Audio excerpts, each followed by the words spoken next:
Right, final video of week 1. We're going to start off on this screen just with a recap of Act 2 so far before we read the next bit.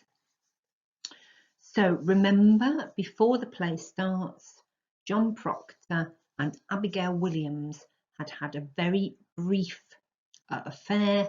They'd slept together whilst John Proctor's wife was ill following the birth of their third son. Okay, that's before the play. Following on from his affair with Abigail Williams, husband and wife John and Elizabeth Proctor are finding it difficult to live together. The bits that we've read so far and the quote table that you've completed are all focused on the fact that they really aren't very comfortable with each other. Still 7 months later, after the affair, she doesn't trust him, she doesn't believe him, and he is getting a bit tired of the fact that she continues to judge him when he has done nothing else wrong. He's done nothing new wrong. He accepts his guilt and the blame for the affair, but that is in the past now, and he's done nothing else wrong. And forgiveness would have been a key element of the Puritan religion in the village of Salem at that time. It's not for us to judge her at the moment. That is not what Arthur Miller is asking us to do. Okay, he is just showing us two people who are finding it difficult to move on. So in the middle of their argument, Mary Warren arrives home from court. And she says 39 women have now been arrested. Goody Osborne, remember they used the word goody where we would use Mrs. today, is to hang for witchcraft. But Sarah Good, who was also accused of witchcraft, she will not hang because she confessed. And whilst we're not going to go into it a lot here, I want you to think back to that work we did in the final week before half term, where we looked at why Tituba confessed at the moment she did and why Abigail Williams confessed at the moment that she did. And remember what we looked at, what we considered, what we should have concluded in those lessons is that the reason they both confessed at that time was to save themselves. It wasn't because they are actually guilty of witchcraft, but it was to save their lives, to take the blame off of them and put larger blame on somebody else. Right, I'm going to read through Mary Warren's last bit of speech that we did yesterday, and then we're going to start looking at some new parts of the text today. Okay, so I never knew it before. I never knew anything before. When she come into the court, I say to myself, I must not accuse this woman, for she sleep in ditches and so very old and poor. But then she sit there denying and denying, and I feel a misty coldness climbing up my back, and the skin on my skull begin to creep, and I feel a clamp around my neck, and I cannot breathe air. And then I hear a voice, a screaming voice, and it were my voice, and all at once I remembered everything she'd done to me. Why? What did she do to you?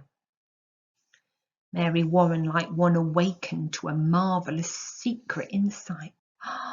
So many times, Mr. Proctor, she come to this very door begging bread and a cup of cider. And mark this, whenever I turned her away empty, she mumbled. Mumbled? She may mumble if she's hungry. But what does she mumble? You must remember, Goody Proctor, last month, a Monday, I think, she walked away and I thought my guts would burst for 2 days after. Do you remember it? Why, I do, I think. And so I told that to Judge Hawthorne, and he asks her so. Goody Osborne, says he, what curse do you mumble that this girl must fall sick after turning you away? And then she replies, why, your excellence, no curse at all. I only say my commandments.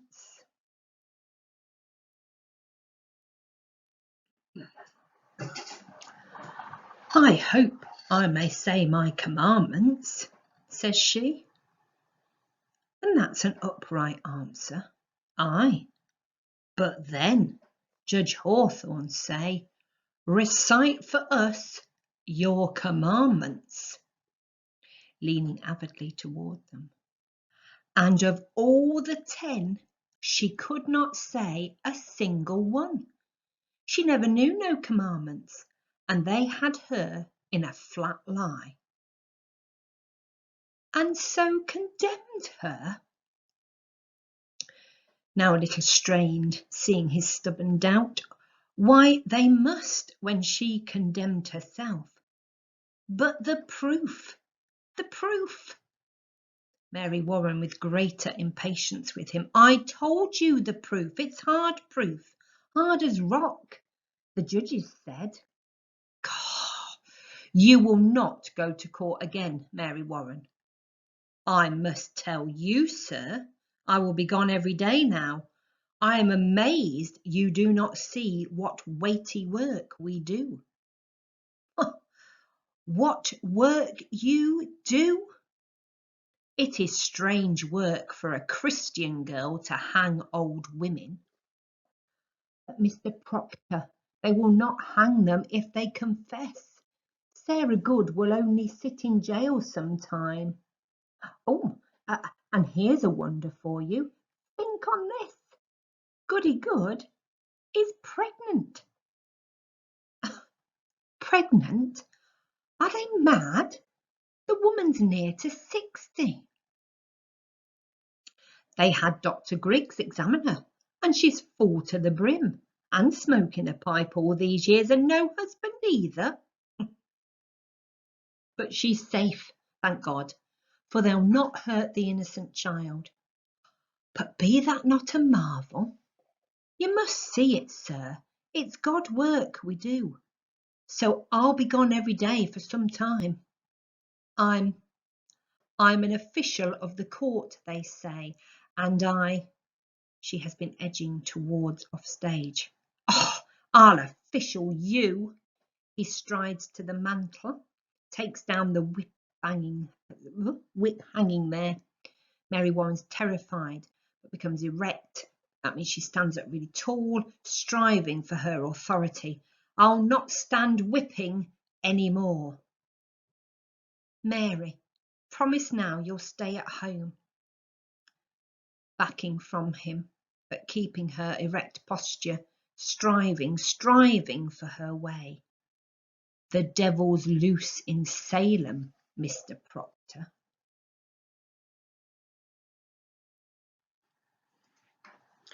Mr. Proctor, we must discover where he's hiding. Oh, I'll whip the devil out of you.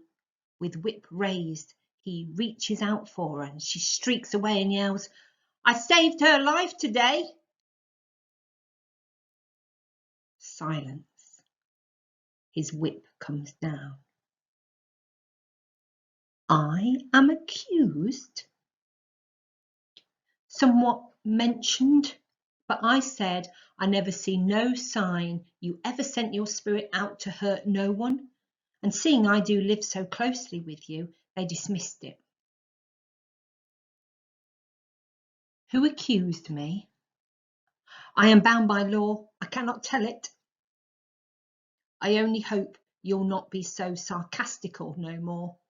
4 judges and the King's deputy sat to dinner with us but an hour ago.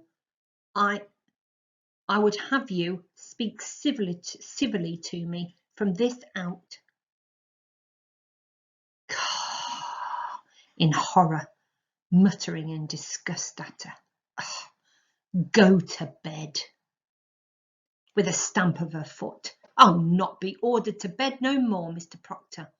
I am 18 and a woman. however single. Do you wish to sit up? Then sit up. I wish to go to bed. Good night, then. Good night. Dissatisfied, uncertain of herself, she goes out. Wide-eyed, both Proctor and Elizabeth stand staring. Quietly. Oh, the noose! The noose is up. There'll be no noose.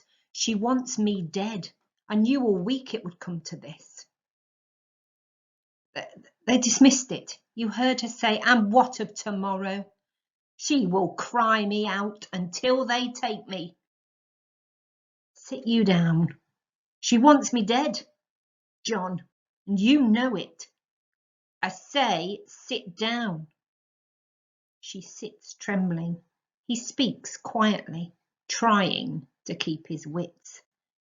Now, we must be wise, Elizabeth.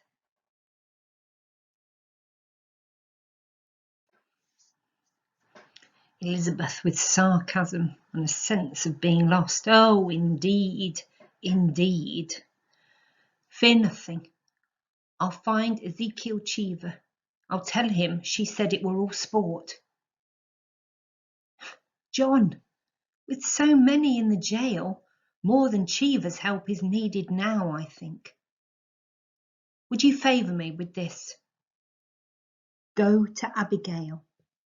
His soul hardening as he senses, what have I to say to Abigail? John, grant me this. You have a faulty understanding of young girls. There is a promise made in any bed. Striving against his anger. What promise? Spoke or silent, a promise is surely made, and she may dote on it now. I'm sure she does, and thinks to kill me, then to take my place. Proctor's anger is rising. He cannot speak. It is her dearest hope, John, I know it. There be 1,000 names. Why does she call mine? There be a certain danger in calling such a name. I am no goody-good that sleeps in ditches, nor Osborne, drunk and half-witted. She dare not call out such a farmer's wife, but there be monstrous profit in it. She thinks to take my place, John. She cannot think it, but he knows it is true. Elizabeth reasonably, John, have you ever shown her somewhat of contempt? She cannot pass you in the church, but you will blush. And I may blush for my sin. I think she sees another meaning in that blush. And what see you? What see you, Elizabeth? I think you be somewhat ashamed, for I am there, and she so close. Ah, when will you know me, woman? Were I stone, I would have cracked for shame this 7 months. Then go and tell her she's a whore. Whatever promise she may sense, break it, John, break it. Good then, I'll go.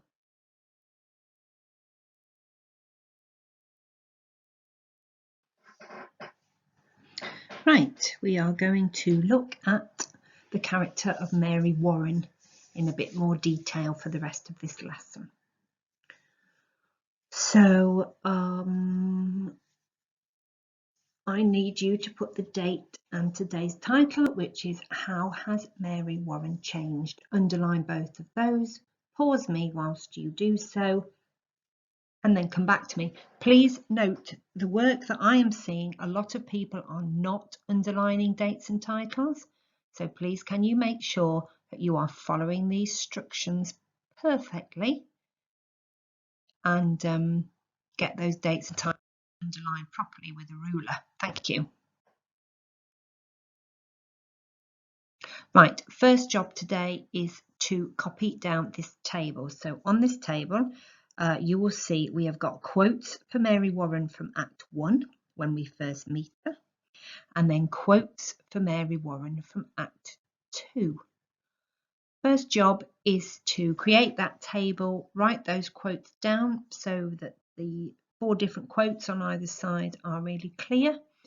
Pause me whilst you're doing that, and then come back to me and we'll move on to the next part of the task.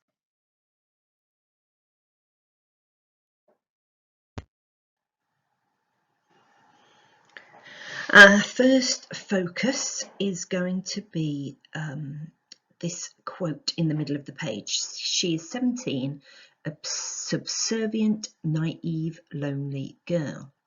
Now then, the reason that this is in brackets is because it is a stage direction. Remember, the stage directions are Miller's way of being able to control what his stage looks like, what sort of person plays each character, and the general impression that we get of those characters. And with this particular character, Mary Warren, there is a big change, a big difference between the Mary Warren that we see in Act 1 and the Mary Warren that we've just been reading about in Act 2. So I would like you to explode that quote for me, but I've done it in a slightly different way this time, because particularly the words subservient and naive, certainly subservient, I would be very impressed if any Year 9s had come across that word. Some of you might have come across naive but not be quite certain about its meaning.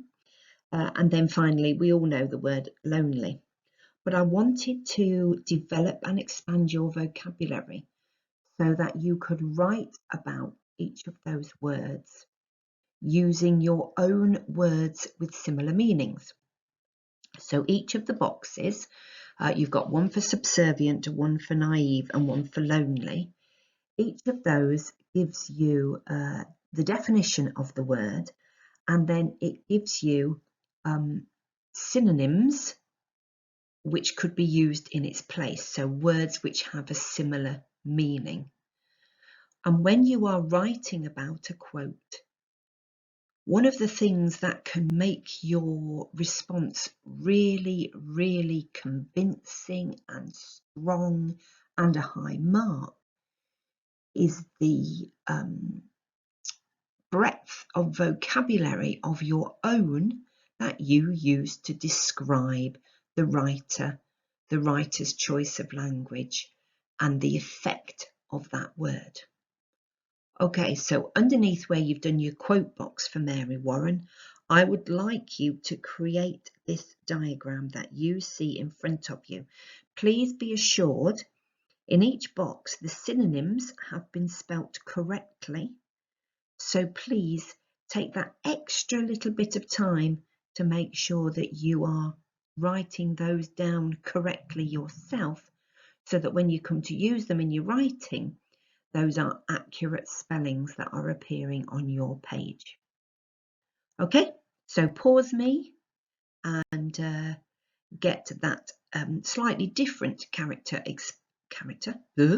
quote explosion down into your books, on your paper, whatever.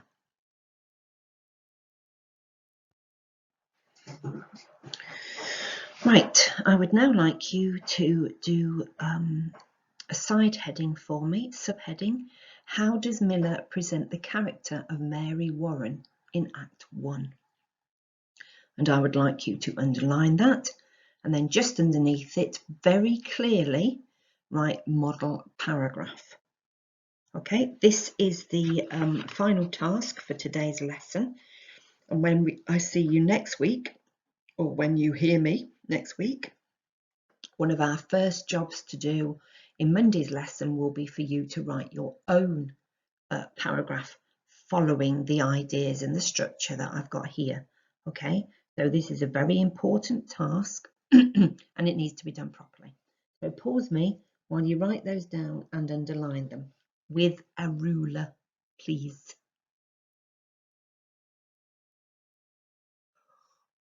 Okay, so you will be able to see that through the paragraph I have underlined certain sections, and those sections I have underlined are things that I want you to be really focused on when you do your paragraph next week. So you will notice, first of all, that I have got 4 red lines in my model paragraph. Those red lines all underline the word Miller or Millers. When writing about a text, you must make sure you are showing you understand that somebody made this piece of literature up. It is based on some historical fact and some real characters, but we don't know exactly how Salem worked or how these characters came together. So this is Miller's creation. This is Miller constructing a set of events in the play for us to watch. So it is vital that you are referring to Miller on a number of occasions. And in my model paragraph here, you can see I've done that 4 times. The next thing I want to draw your attention to is my blue underlining. So where I've done my blue underlining, that is showing my quotations. First thing I want you to note, the first time I quote, it is not a single word. It is a full quote, a phrase, a number of words together. And that is really important, because then that gives you a selection of words that you can write about if you have time. So my first quote is a subservient, naive, lonely girl. I then repeat exactly that same quote as I name what Miller has used there. Okay, so that is underlined in green. So you will see that I have underlined 3 adjectives there, and that I have also used the word adjective again when I pick out the focus word for the rest of my paragraph.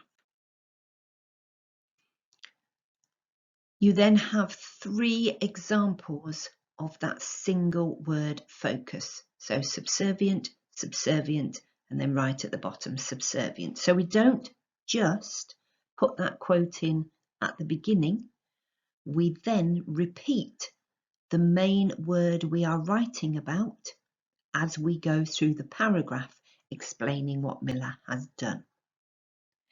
And finally, the yellow underlinings, those are my descriptive words for how Mary Warren is presented.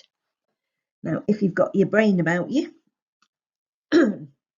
you will notice that quite a lot of those words come from the previous slide, from the quote explosion that you did, which included synonyms.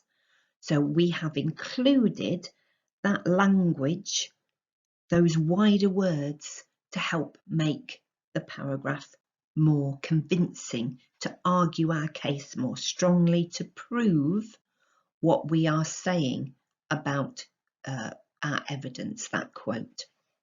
Right, so what I would like you to do then to finish this lesson is I would like you to neatly, so that your teacher can read it, please, write out that model paragraph and then do your own underlining. It doesn't matter if you haven't got the exact colours, just as long as you are underlining the same thing in the same colour. If you haven't quite got enough colours, then you could underline Miller in red, but then perhaps circle in red the quotes. Okay, so just be inventive and imaginative with making sure you can see the difference in those elements I've included, because your teacher is going to be looking for these different elements in the paragraph you will be creating next week. When you have written this paragraph out and done your underlining, that is it for the videos this week. Please do not forget you have an Educate task to do. I don't know about other teachers, but I am a little bit fed up of people not completing all the work that they are set. The Educate task should take you about 20-25 minutes. If you don't know your Educate password, please contact your teacher and they will email it back to you. Get that paragraph done, underline neatly, different colours, so it is clear to you and you can use this paragraph to help you write your paragraph next week. Have a good weekend, folks. Well done.